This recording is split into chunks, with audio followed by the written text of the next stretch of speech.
ఒక healthy sweet చేస్తానా, మినప్పప్పు, రాగులు, పల్లీలు, నువ్వులతోటి మంచిగా అన్నీ ఏంపి పెట్టిన ఈ బెల్లం కరగ తీసుకోవాలి. అన్నీ మిక్సీ పట్టుకుందాం. ఇప్పుడు అన్నీ మంచిగా దూరగా ఏంపుకోవాలి. నువ్వులు గిట్లా, రాగులు గిట్లా మంచి హెల్దీగా ఉంటుంది. మన కాళ్ళ నొప్పులు అవి ఏం రాకుండా ఉంటాయి. మంచిగా ఉంటుంది. కొంచెం ఇక 4 ఇలాచీలు ఎత్తాను. ఇలా అన్నీ మిక్సీ పట్టుకోవాలి. మంచిగా మెత్త పౌడర్ లెక్క పట్టుకుంటే మనకు మంచి టేస్ట్ ఉంటుంది.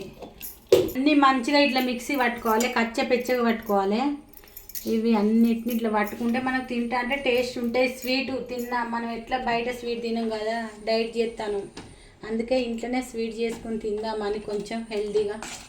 మళ్ళీ ఒంటికి కూడా మనకు మస్తు మంచిది. కాళ్ళ నొప్పులు అవి ఏముండవు. మన నువ్వులు, పల్లీలు, అలా రాగులు ఉన్నాయి, మనం మినపప్పు ఉంటుంది కాబట్టి మనకు ఒంటికి కూడా చాలా మంచిది. అది అంత మంచి కరిగింది. వడగట్టుకుందాం. ఎందుకంటే ఉష్క గిట్లుంటే మనకు తింటే తాకుతుంది. ఇది వేరే గిన్నెలకు, పెద్ద గిన్నెలకు వడగట్టుకుందాం. ఒక్క చిటికెడు అంతా కొద్దిగా ఉప్పు వేసుకోవాలి.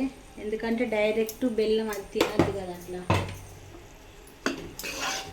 ఇది పాకం అవసరం లేదు. కొంచెం ఉడికినట్టయితే మనకు మంచి స్మెల్, బెల్లం స్మెల్ రాకుండా ఉంటుంది.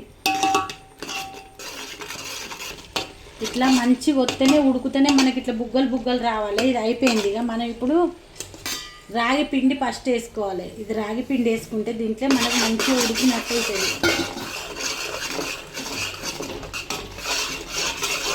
ఇప్పుడు అన్నిలో పోసుకున్నాం.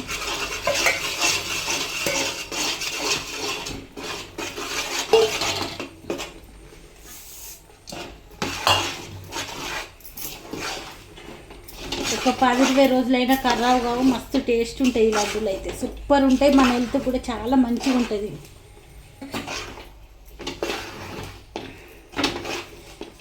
ఆఫ్ చేస్తాను. ఇక అయిపోయింది. ఇది మంచిగా కలిసింది. ఇది చల్లారినాక ముద్దలు పిసుకోవాలి. మనం మంచిగా వస్తుంది. ఇక గ్యాస్ ఆఫ్ చేస్తాను. ముద్దలు పిసుకోవాలి. ఇక చల్లారాలి.